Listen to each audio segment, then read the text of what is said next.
Good morning, good afternoon, or good evening, depending on where you're coming in from. Although the majority of you, I suppose it's sometime in the afternoon. We are talking about Futureproofing Next, both the book and the movement today. We have a number of special guests, and we have a lot to cover off in an hour. So let's get into it. If we could advance slide one.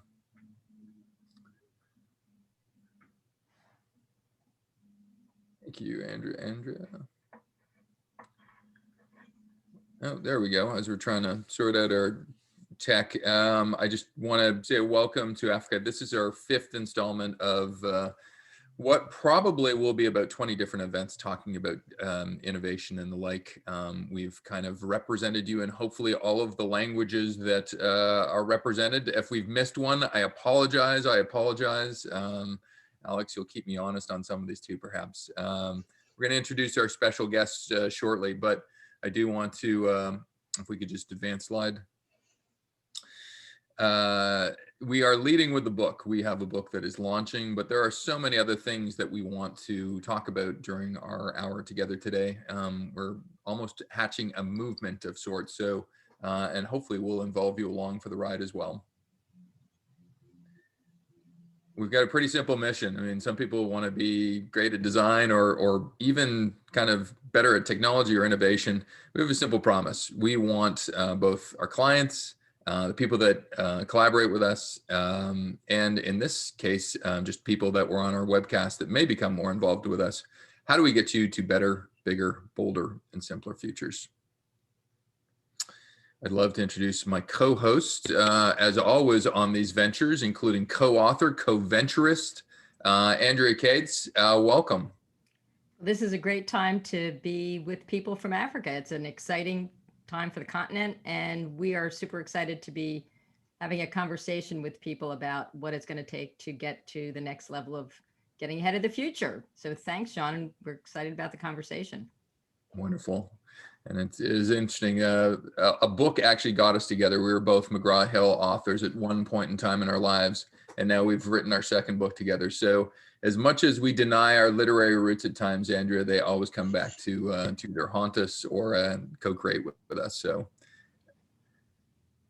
a deep embedded thanks to the community that's joining us today, the community that's going to join us as they're watching this later.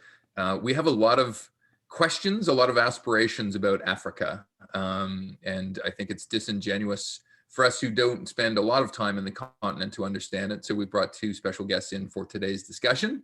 But we do want to thank the people that have shown up today. You are what drives us. We love to get feedback. We love to get insight. We love to collaborate and co-create with you.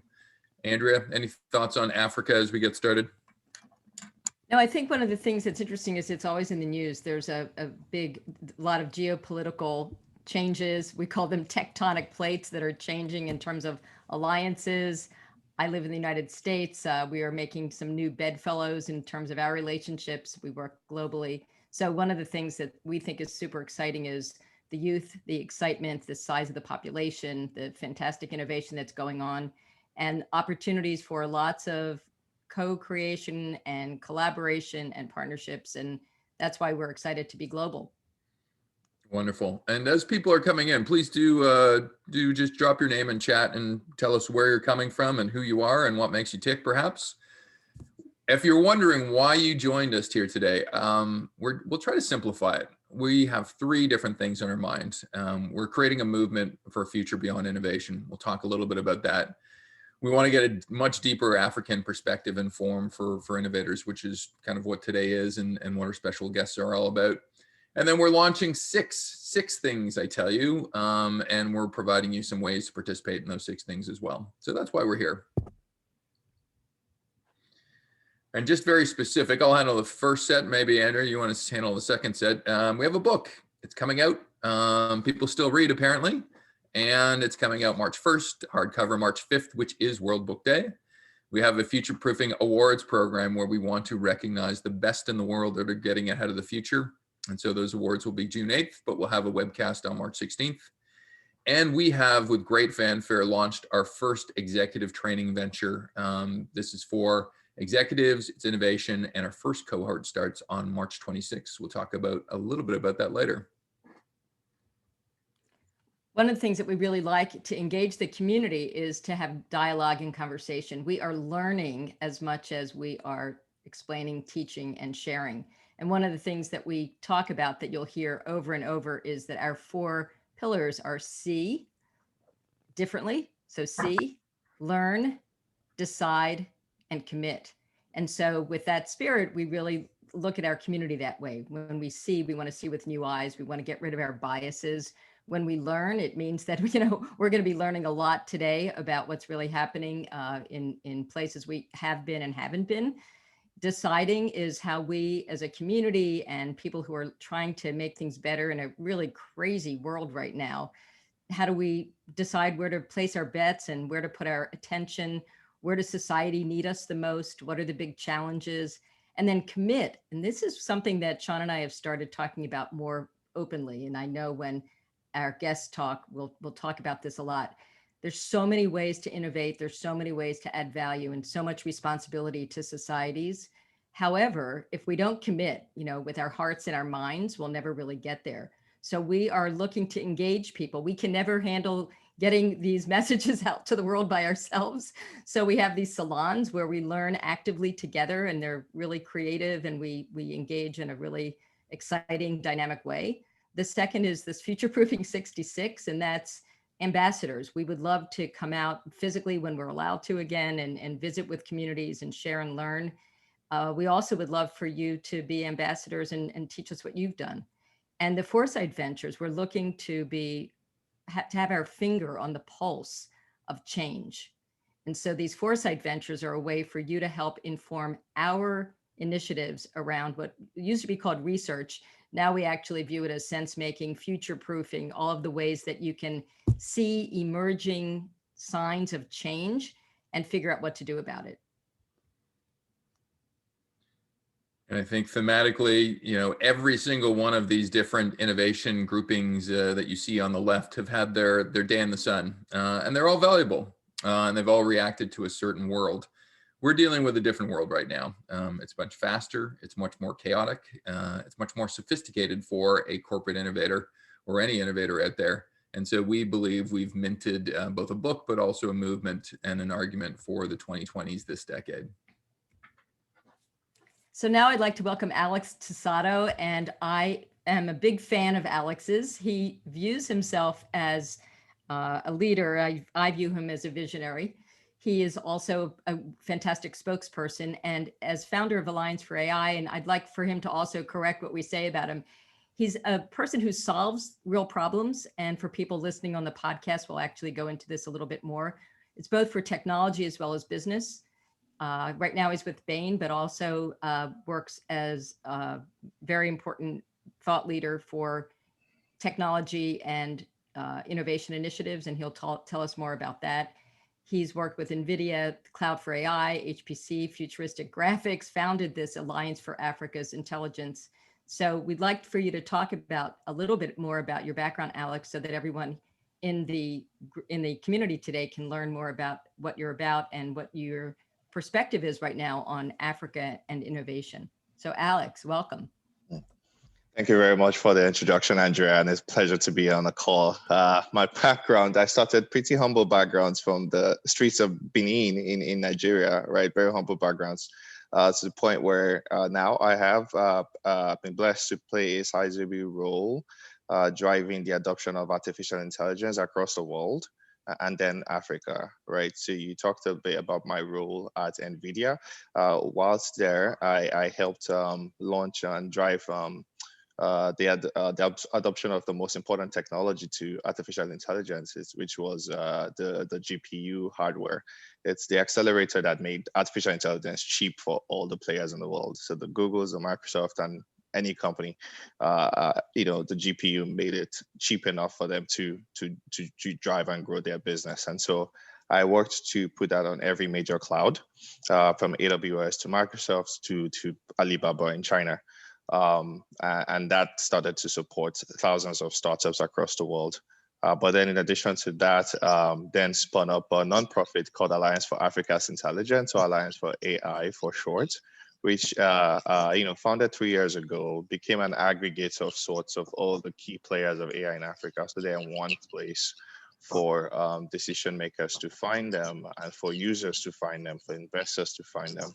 And that really has unlocked a lot of benefits for the ecosystem that I can talk about later in the call. But thank you for the introduction. Well, and I hope you don't mind that we kind of do a little play on words when we talk about the Nvidia GPU for hardware. Our future-proofing U, we call FPU, F like Frank, P like Peter, U, because we feel like we're also going to be this new platform for enabling intelligence connections and technologies. So there's a little bit of a hat tip to that technology. And we've also had the pleasure of seeing you in action, really enlivening a community. So back to you, Sean. It sounds like we have our next guest. I know, it's always great. You know what? It's funny when you do these webcasts and it's just like, it's all just in time. People just getting in time. And so I think if we pivot to the next slide, I'll introduce Ida. Here we go. I thought I did a lot of stuff in my life until I read through Ida's profile, and she either leads, does stuff, or has spearheaded a whole bunch of different initiatives. She's regional head for UNESCO's Emerging Tech. She leads the Global Council for International Trade. She's a founder of, which I'm really curious about, and there is some feedback coming back on somebody's mic, I think. She is the founder of the regional consortium of the experts, which is short RCD Africa.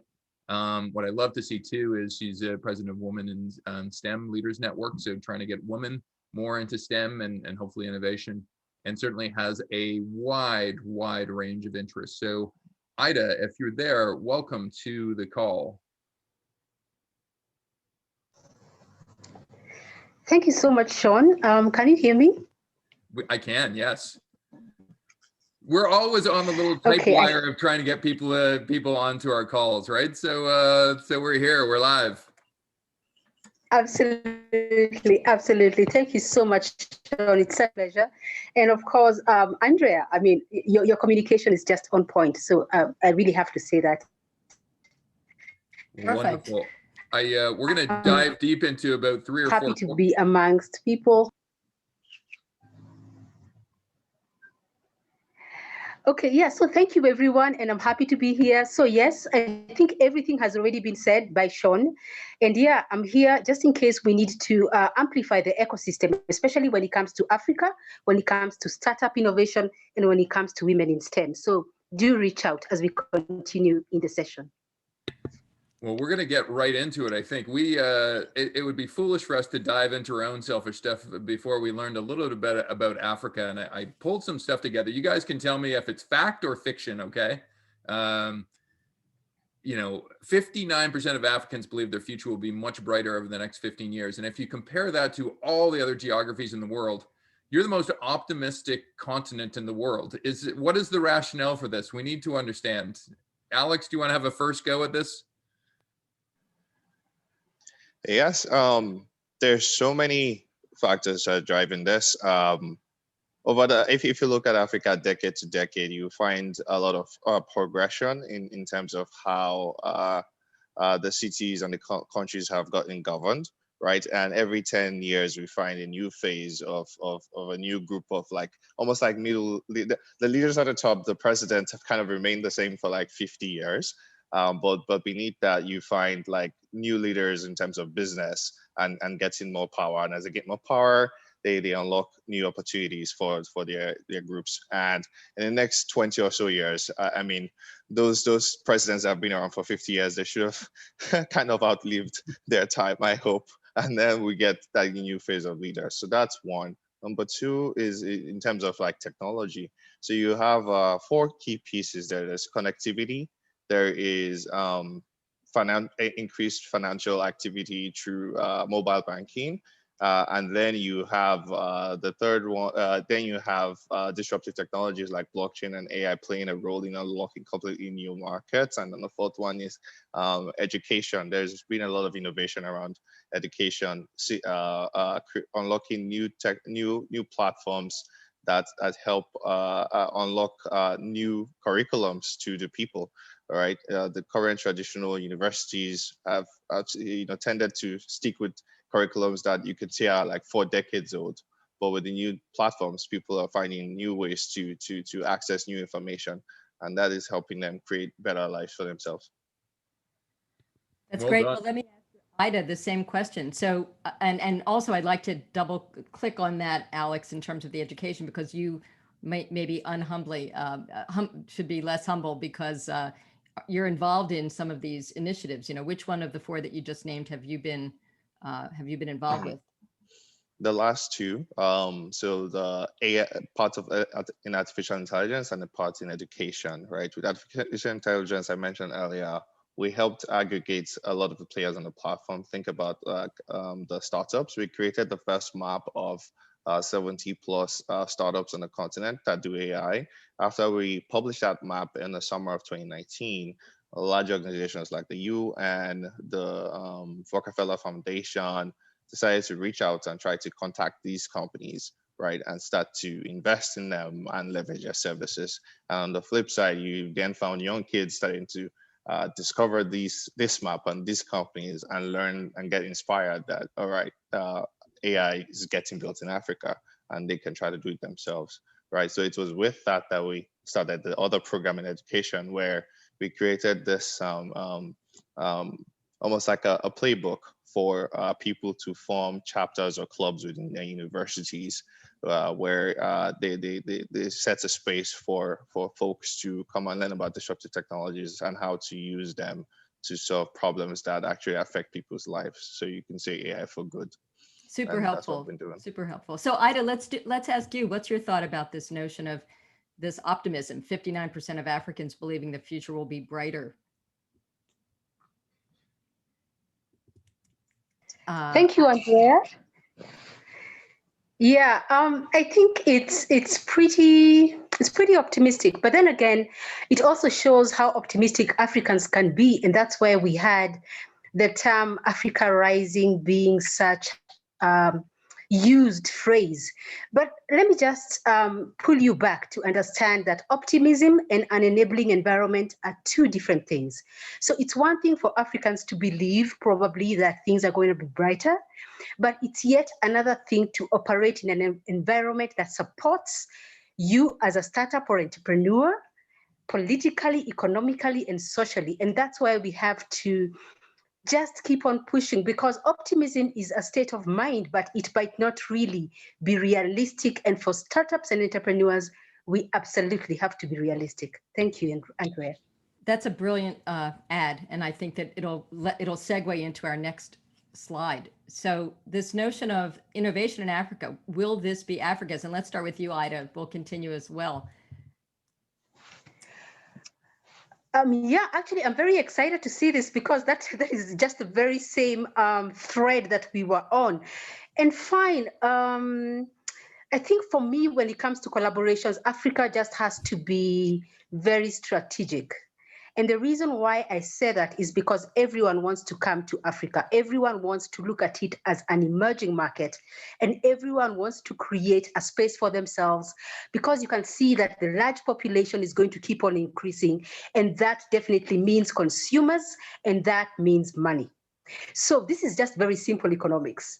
But when it comes to startups and innovators themselves, they need to start thinking, what is in it for us? And that's why collaborating in terms of knowledge transfer is always a win-win, both for the people who are on the ground and for the people who want to use the market for their future innovations and their future products and services. So let's see how well we can do in terms of collaboration, Andrea. So I have a quick question, because we need this insider's perspective, and it's unfortunately on the record. You can't be off the record since it's a webinar.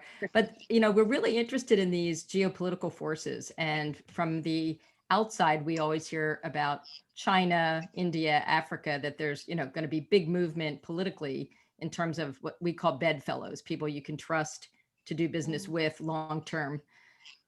So what's your take on those forces? Africa Rising, China in question, United States, India, what's your sense about what's happening from the inside perspective? Okay, Andrea, that's just reality. But this is something that has happened in decades, not only in Africa, but also in other regions of the world. It's just about who you choose as a bedfellow has to be the person who has your best interests at heart. So it's not about a matter of them being Chinese or American. It's a matter of them being the best strategic partner to be in bed with. So US is losing out definitely because the trade policies are not geared towards Africa's economic emancipation.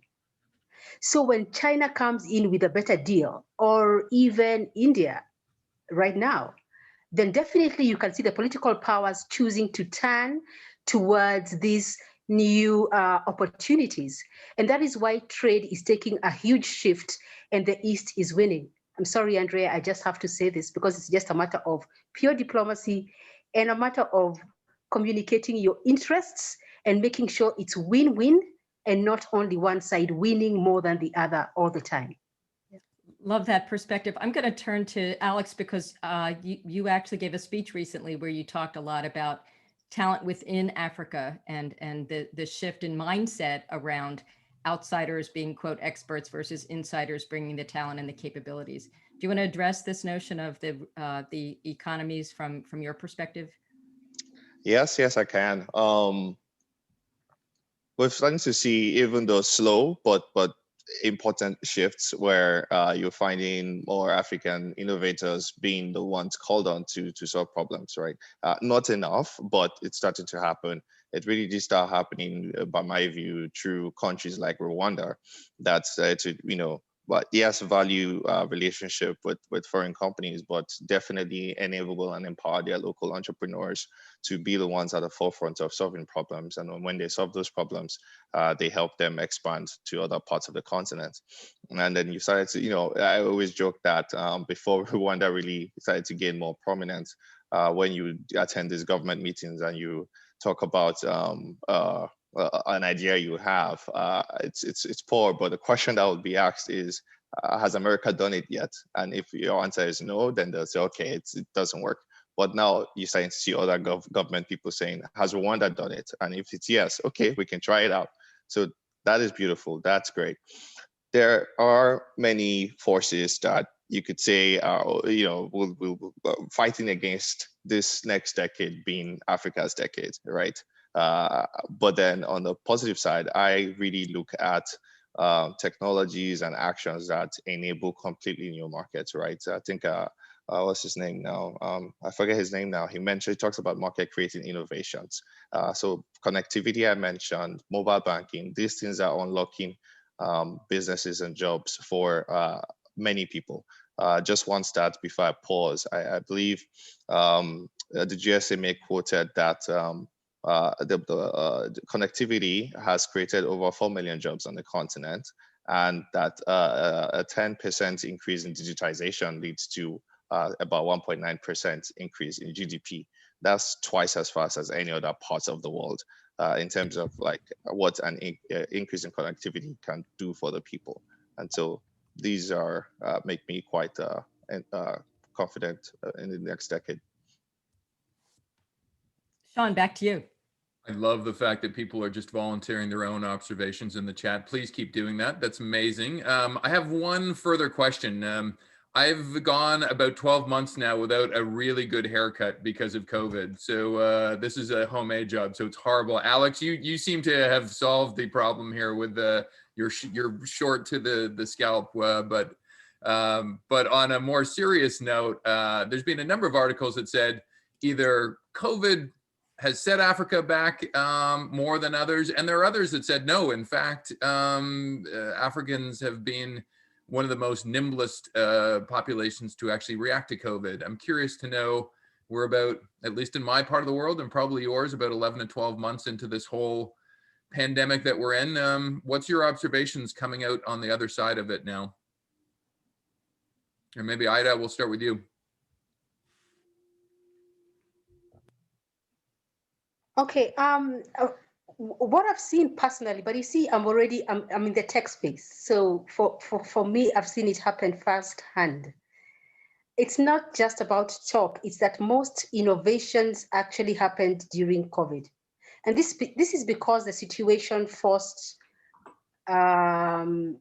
people to be creative and people to be creative for a situation which they have no control over. It's not about waiting for tomorrow. It pushes you to make something work or something that is implementable. So for me, what I saw in Africa actually was amazing because we had an innovation challenge by the Africa Telecommunications Union. It was amazing, the innovations that came from Africa.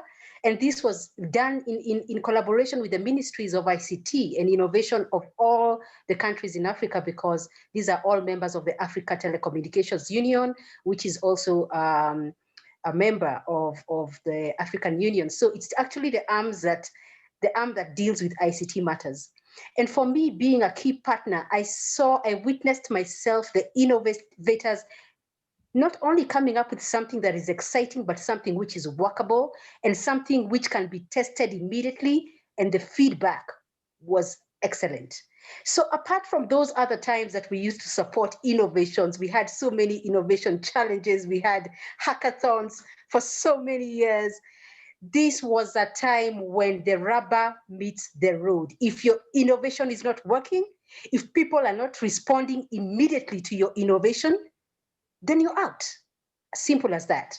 Yeah. So this is what happens with things like COVID, a situation which you have to respond to whether you like it or not. And I think for innovators, that kind of situation is just an opportunity, not really a challenge or a problem, but an opportunity. Wow. Sean, thank you. Yeah. Boldly said. I want to believe, Ida. Like, take me through over your fire coals right now. I want to join you in your cause here. It's very forcefully said. And Alex, what's your thoughts in terms of how Africa looks like on the other side of this pandemic? Goodness, I'm incredibly happy that we are where we are, and I hope it continues to stay this way, because I tell you, at the beginning and towards the end of February, I was scared shitless, right? I'd seen all the posts on media, on CNN, on BBC, talking about Africa doesn't have enough ICU beds. You're just going to find dead bodies everywhere, and I was extremely worried. I mean, I'm from there, I have family there. But then what we chose to do was step forward and see what can we do to help, right? And so under the help of, so I'll share two pieces here. One to reinforce what I just talked about in terms of collaborative innovation, right? As early as March 15, we started to support the work of one of my key advisors, Andrea Nganga from South Africa. He called this coalition of leaders from more than 20 African countries, where every single Wednesday we would meet for over 2 hours, right? You have over 50 people. On there you had the heads of banks, the head of telcos, and the tech group, right? Our job was to convene all the AI innovators. And every single week we'll meet on this call and we'll talk about updates. We'll talk about solutions built in different parts of the continent, from Angola to Senegal to Nigeria to Kenya. Talk about how it's worked and talk about how another country could use it, and how the telcos could reduce the cost of data to make their innovators to empower them more. And so out of this came many solutions that helped, from the point of tracking the disease to managing it in hospitals, to figuring out what kind of laws you should have so that your planes can bring in the medical supplies that you need. And the second piece I will share there is I'm excited about trade in Africa, right? The fact that, the global supply chain was disrupted, that was tough, but part of my mind, I was kind of happy. I was like, okay, now countries, you realize you have to build things for yourself. And that started to happen, starting with PPP and then other units where people started to produce and consume what they build, which I think is incredibly key for Africa to move forward. I hope it sticks. Well, both very clear thoughts, and you're getting some bravos in our chat stream as well. So I think you're making sense to people. So let me jump in and ask a follow-up question about this, because one of the things that I love is the immediacy, the efficacy, the ability to share and disseminate information and have it be sort of catalyst for people to be able to share quickly. And also when we look at leapfrogging, there are a lot of times when you look at, I think it's funny what you said, Ida, about was it Alex or Ida who said, has the United States done it yet? If not, don't fund it.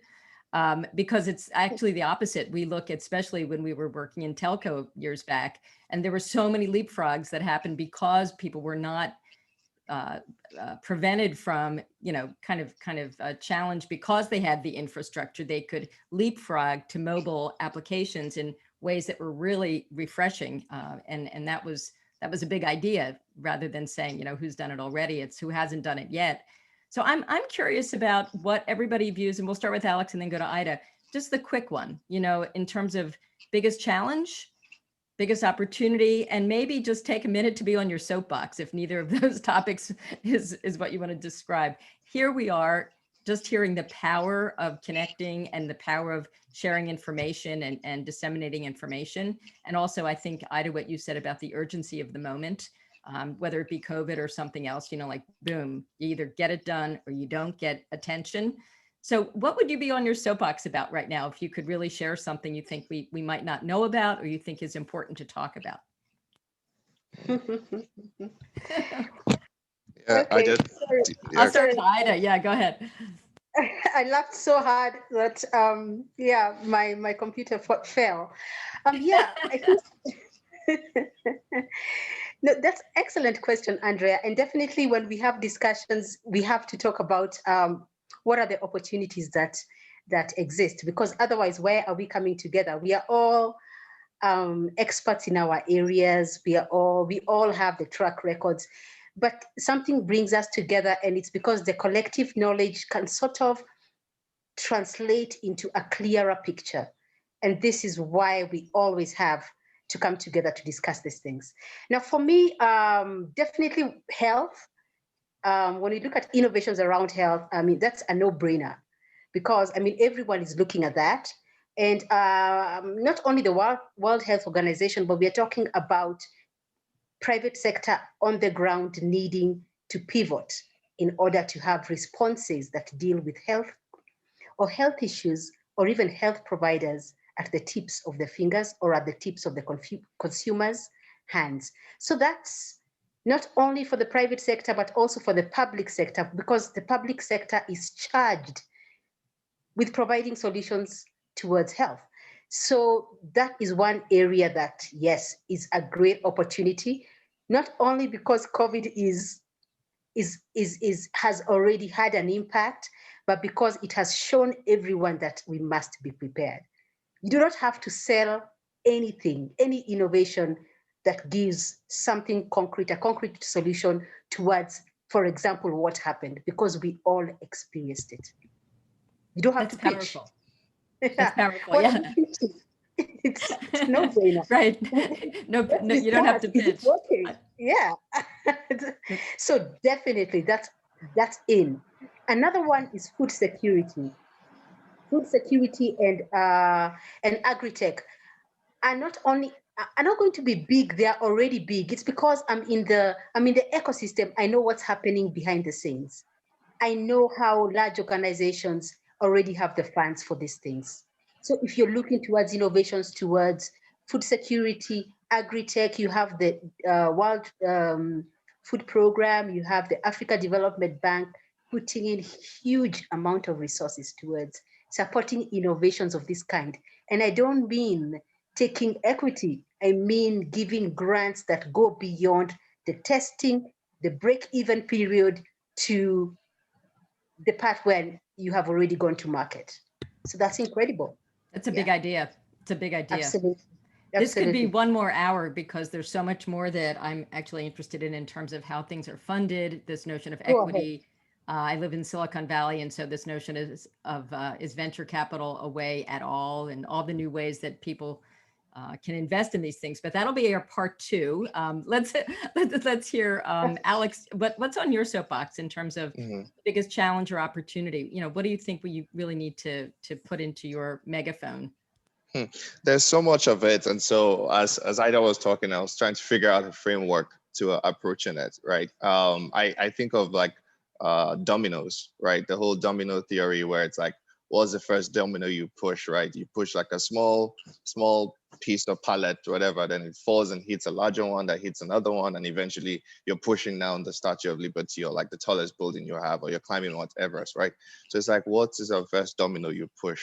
The pieces Ida mentioned, incredibly important. I think if you build solutions for food tech, for health tech, and fintech, those three, people always buy them, whether you're in war or you're in pandemic or you're not. So you're going to be successful, in my view, if you build for those three.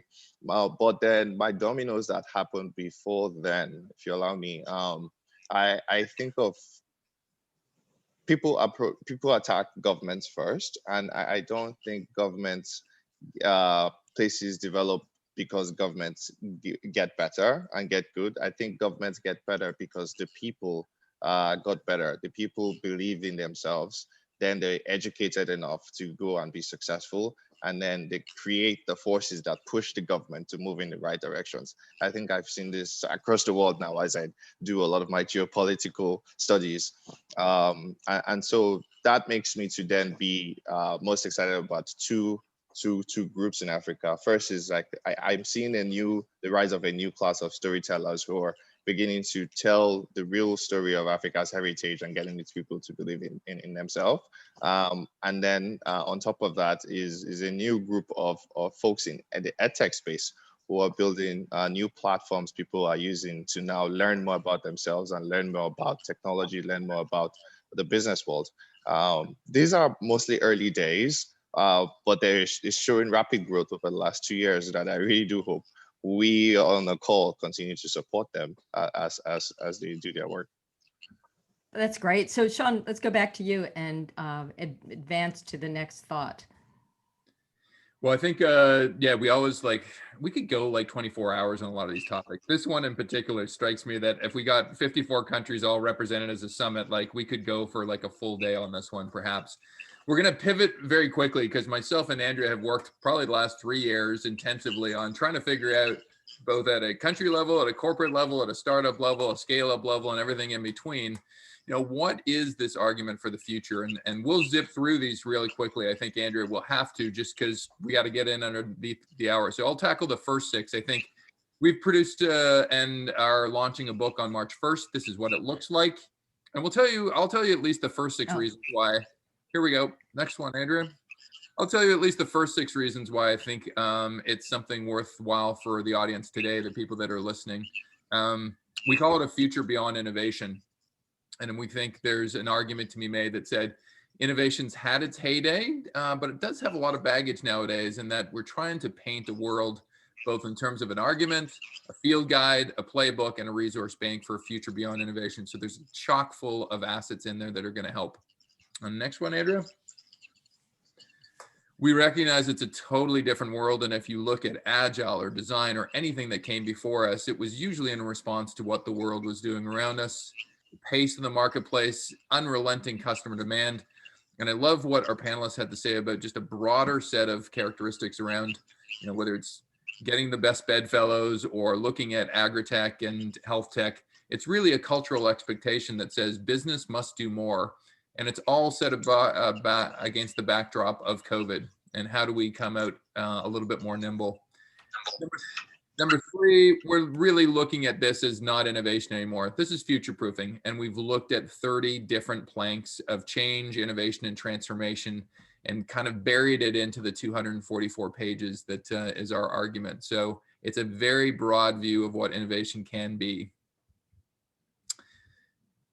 And then as well, we have what's called our 6 scopes. We don't think anybody's perfect across these 6 scopes. If you're surrounding yourself with people, make sure that you cover off whatever gaps you have here in terms of maybe you're not a technologist, find somebody that's great at it. Maybe you don't understand customers well, find that.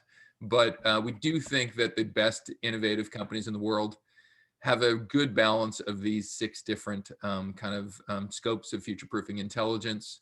We're producing new types of frameworks. This is one of ours. We've always seen 2x2 matrices around innovation. We thought, well, that's interesting and simple, but why not explain every single sliver of what the innovation spectrum is? And so we've done that here with one of the frameworks. There's probably about 15 of them in our book.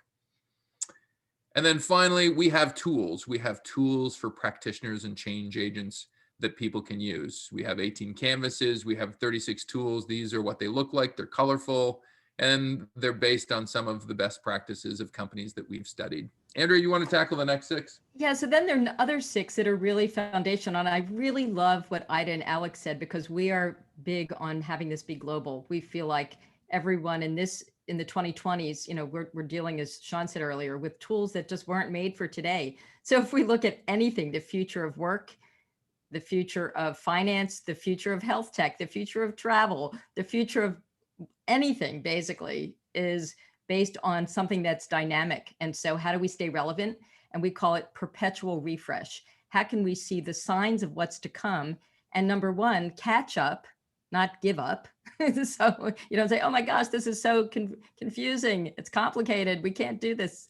And I like that Ida is into STEM and trying to get women involved as well in technology. As a former CEO of a SaaS company in Silicon Valley myself, I know that this is still work to be done globally. And also, Alex, from your perspective as a person trying to innovate around the education platforms, understanding the future of and being able to embed that is really important. The next thing is that we have case studies, and we don't like case studies that are static. So we've got news that you can use from people who have rolled their sleeves up. We are practitioner focused. So whether it's Unilever, Siemens, we have case studies from Schneider Electric, we have them from mobility, from basically different industries. And we believe that one industry, like healthcare, can learn a lot from another industry, like fintech. So it's not the old-fashioned mindset of benchmarking. We also have these completely new coverage areas. And so we didn't even have a category for knowing what was going wrong and what was keeping us back. So to really scale innovation, we call it is achieving escape velocity. How do you go from a startup or a hackathon where something's working at an MVP, a minimum viable product level, to something that's really going to, change a continent, or change the world. And it turns out that it's not what we learned. It's not incrementalism. It's a network effect of multiple things, as you mentioned, the mindset and the culture of knowing that there's a need. This COVID moment has been fantastic because it's like overnight, sorry, healthcare has to be delivered in new ways, no question. You need to be able to serve an entire population. That's our obligation. So whether it's health, whether it's looking at new geographies, as we say, bedfellows, this notion of trust. Alex has talked about trust in AI, and when you've got someone's data, that's a new responsibility. So that's something really new. And we've started with a new point of departure. Then number 10 is these assets. And so this is where we are a dynamic community. We wish that, Sean and I wish that we thought we knew everything, but we do not. So these are all do loops. So the steps and the modules, there's 4 of them, extensions and forums, things like this. I mean, I just learned more about Africa in a few minutes together, less than an hour. And now I'm super curious and want to connect with the rest of the community and the people leaving us good comments in the chat. The canvases, 18 of them. It's now we're not just working with SWOT or business model canvases. We've got 18 new ones that start with the 2020s. Change levers, we know what works. Lots of tools, 40 landscapes, 70 plus case studies, triggers. We have an 88 card deck of, what ails thee? What's driving you crazy today? What's keeping you up at night right now? Pick a card, tackle it, get some conversation around it. And we also have 50 supporting videos. And the next piece of it is the Goldilocks sweet spot. So the children's story of the chair that's too hard, the chair that's too soft, the chair that's just right. So unfortunately, when people do H1, Horizon 1, Horizon 2, Horizon 3, all too often, they turn Horizon 3 into like science fiction, one day in the future. And then they get into this kind of either dystopic or futuristic mindset. And actually the future comes so quickly, whether it's a singularity moment or whether it's like, oh my gosh, autonomous vehicles are a thing. They're happening right now. And you guys know this already.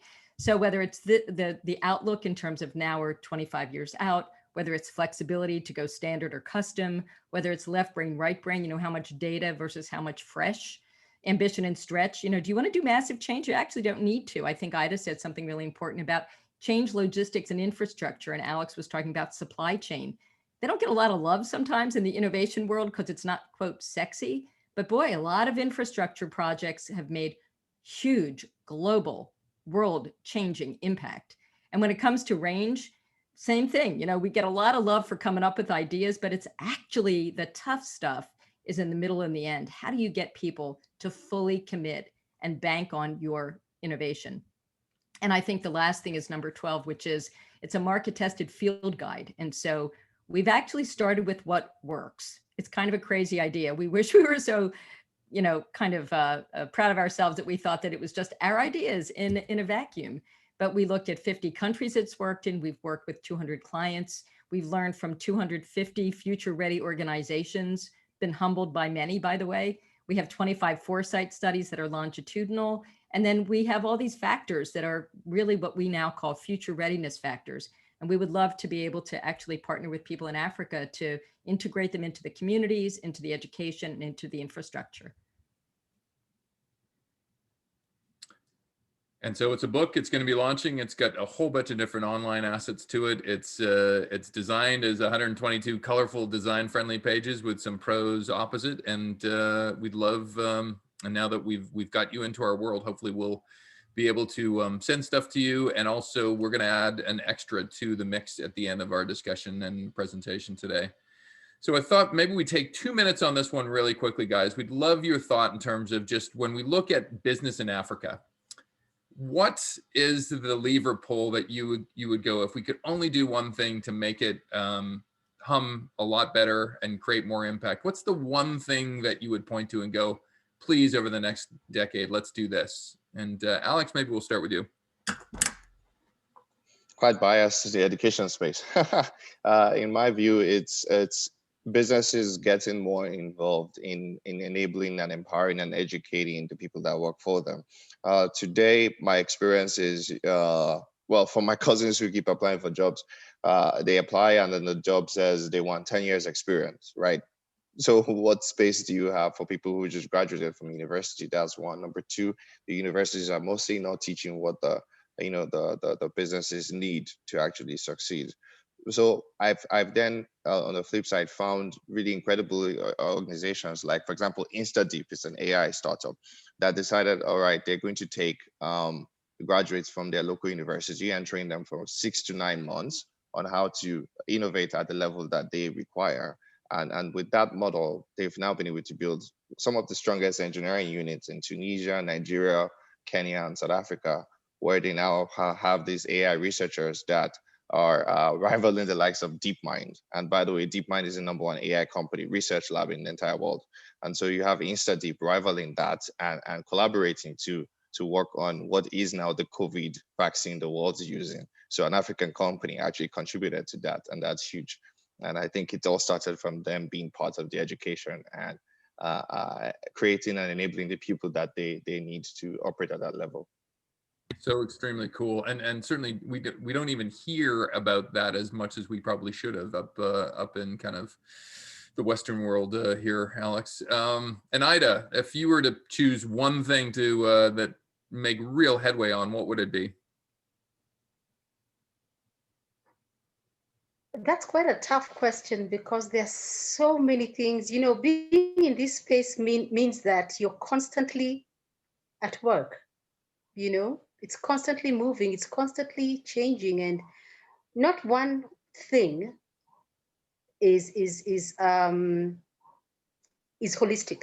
But what I can say is we need to work together. Okay, that is one thing that I must say, that the thing about working in silos, as in, okay, you know, I come from both a tech and a policy background. So I see things that sometimes other people don't see.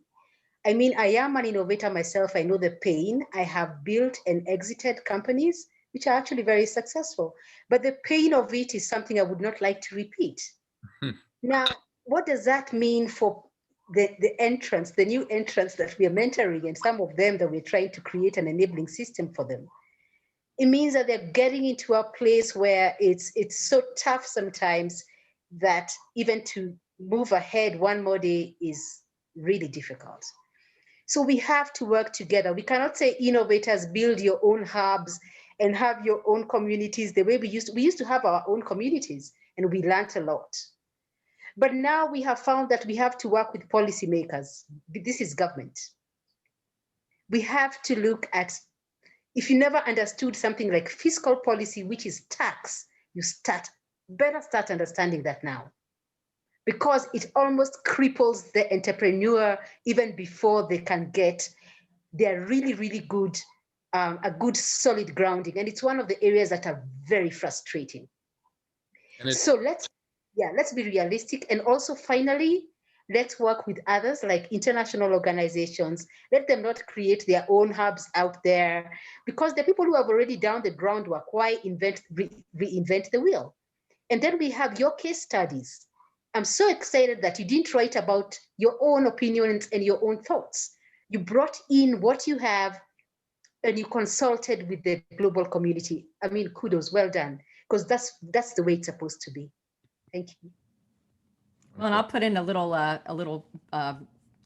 idea that we would love to get more case studies, which is part of why we do this global outreach, because we learn so much. And so we would love to have representation from companies in places we haven't worked in yet to also add to our case studies, because it's a real-time repository. So Sean, do you want to close us out, and then we'll have some sort of round the horn perhaps? Yeah, why don't I do it quickly? I was going to say this is kind of your baby here, see, learn, decide, commit, but I can take it on if you want. Do you want to do the next 2 slides on see, learn? We're Sure. very collaborative and interactive this way. So the most important thing for us is to boil a bazillion things of, years of exciting ideas and experiences into 4 things. And at this stage, we really believe this. And it's see, how can we see with fresh eyes? How can we see trends and not be afraid of them?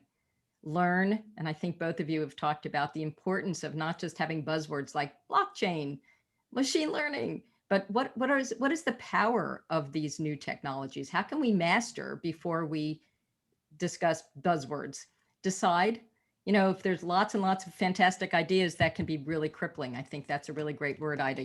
Taxation can be crippling, so can multiple ideas. And if you don't just say, this is where we're going to go and this is what we're going to decide, and we're all on the same page, we're not going to get there. And commit, once again, the power of an entrepreneur is the power of a little bit of naivete and excitement and passion mixed with business savvy.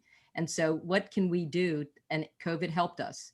Commit means we must. And so how do we get from see to learn to decide to commit?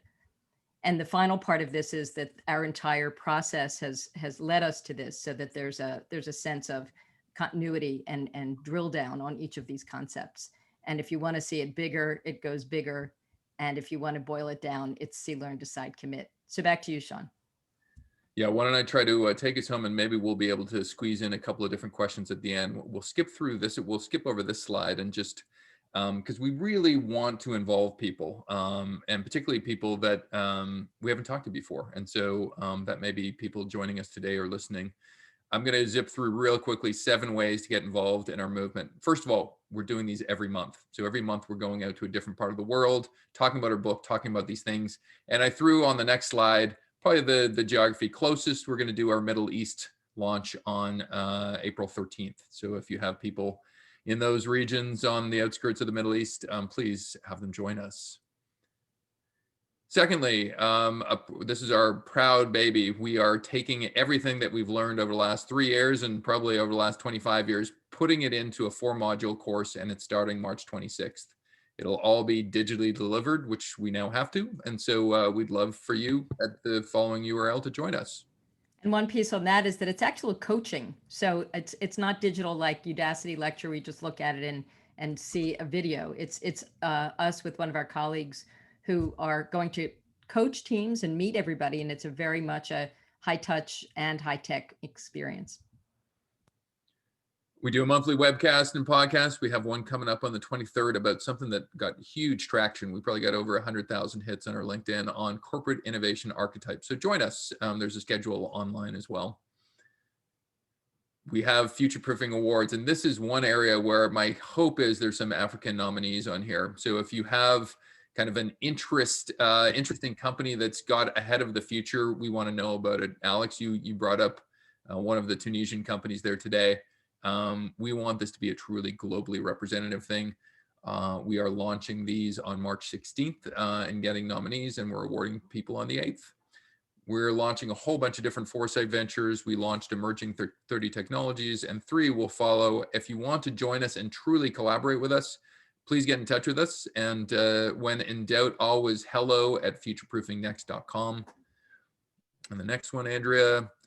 We love the community and this notion of champions. And so once again, Sean and I like to be engaged with others. So are you a change agent, an innovator, a futurist, a business leader, a venture technologist, an ecosystem builder, a thought leader? We would love to engage with you and have salons and conversations and learning. So please reach out to us and let us know in the chat as well. And also these salons, we have executive briefings. We do them to co-create, co-craft, co-discover, co-learn, co-launch. So we would love to find out if you'd like to put up a topic and have us work with you to co-create or collaborate on kickoffs, keynotes, intelligence, immersions, sprints. We just did some in Asia recently. We did some in South America recently, and we would love to do them in Africa as well. Sean? And so we just have a number of different topics. You see 15 of them here. If there's an interest, let us know. And then next up, we haven't got to these yet. We've minted them. They're all online, but we could easily see ourselves turning these into a set of interactive playing cards that you can actually use with your own teams within your own worlds. And so, I think we got through that. I think we got through that fine. Last couple minutes of our piece, my hope is we can pivot to Alex first in terms of bridging Africa and innovation and us. What's your big message takeaway from today? And maybe it's what we learned from Ida as well. Big message takeaway. It's very exciting to see all the work that's been happening over the past couple of decades. I mean, it's not entirely takeaway from today, but how I look at the ecosystem. I think of other ecosystems like China, for instance, and how just 10 years ago, 2010, they had their first tech unicorn. Over the next 5 years, they would have 5 other unicorns, but in the year right after that, they had 20. And fast forward to today, they have the most in the world, if I'm not mistaken. Africa is starting to do that. It's the beginning of the phase where every year you see one new unicorn. It's building up together, and then you're now starting to see startups use the tools that other startups are building. So there's that, like, cross use across the ecosystem. Like, that is just these are exciting signs of the beginning of something exciting. I think it's a time for people to Africans to get serious about working in their own ecosystems, and for allies from other continents to invest, and it's pretty exciting. And Andrea? I think my biggest takeaway for today is 2 things. It's kind of a paradox. It's how universal some of these innovation concepts are. things like the idea of foundational elements of fintech and healthcare and agtech, and the ways that and education, that they're so fundamental, and yet also the opportunity for new thinking to inform all parts of the world. And so the idea of the excitement of Africa, one of the things I love about it is the youth, the age of the populations really is exciting. We did some work in Japan recently, and it's sort of the opposite. You see youth culture being so exciting. And so that's one of the things that's exciting to me. I'm going to come away and think about that. And I think also something Ida said about STEM. I mean, I just have to put the plug in. Women in technology is still sort of a new concept for a lot of places in the world. And I love the fact that there's leadership in Africa and many countries in getting women to be able to be empowered to step forward as well. And I think the final thing is, Alex, I mean, you're just a thought leader when it comes to doing the programs that you talk about. So the ability to have more conversations and change education and change people is huge. And so I think we have that in common. If we can get people to believe and think differently and more expansively, trust each other as bedfellows, that's a big idea. And I think we can work together on that, and would love to work with people in this community to do that. Mm-hmm. So Sean? If I may add, please. Sure, Alex. I am most, from your book, I'm excited to see your frameworks for the future. As business leaders, we have this goal of wanting to look 5 years, 10 years, 20 years in the future, understand what's there. but then we have these pressures to operate right now and solve the problems of yesterday. So difficult. And so it's great to always get new guides like your book is providing, that's helping think about what's this new decade going to have in stock for us, as it's a very, very different decade from the past ones in the speed of change that we're going to see. So looking That's forward. fantastic, Alex. We'll invite you back. That was a great endorsement. Thank you. It's true though, because when we say it's a new point of departure, we feel that we have agency over the future. We're not victims of the things that are coming at us. And that's what is exciting to Sean and me in terms of COVID. You know, people stepped forward in a big way. And we feel like as we see this future potential, we should start with the future as a new point of departure. So Sean, Well, close us out. I will. I'll close this out. I will also, beyond the fact that Alex and I had enormously wonderful observations. Another thing on top, Alex, arguably one of the better backgrounds I've seen in the history of our webcast. Did not escape me. There's a map of Africa, I think, staring at me at that cave back there. So, yes. well done, sir. We'd like to keep these at an hour, so I definitely want to thank Alex and Ida for stepping up and actually giving us such fresh insights. It's so great. I'm looking outside in Canada today, where I am from, and it's snow outside. So it's like sometimes I feel very connected to Africa, and other times it's snowing outside. I'm in a much different world. So, so I want to thank you guys once again. If anybody that's listening to this both live or on recording, hello@futureproofingnext.com is probably the best way to get in touch with us. We've pointed to 7 or 8 ways to collaborate with us, and we will get back to you on all of those things. The book is launching, and the only other thing I'd say is for everybody that joined us live today, if you back up two steps there, Andrea, and we'll close out on this.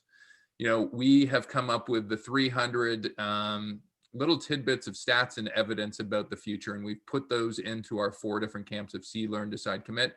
We're not making this publicly available, but for everybody that joined us today, we will make it free and gratis, and hopefully you can benefit from it. Tell us where we got it wrong, and hopefully benefit from some of the stats with your own management or leadership or other peers. So thank you, Andrea. Catch up, don't give up. Please come into our worlds. We're waiting for you. And I guess in a very short and perfunctory note, we will see you in the future. In the future.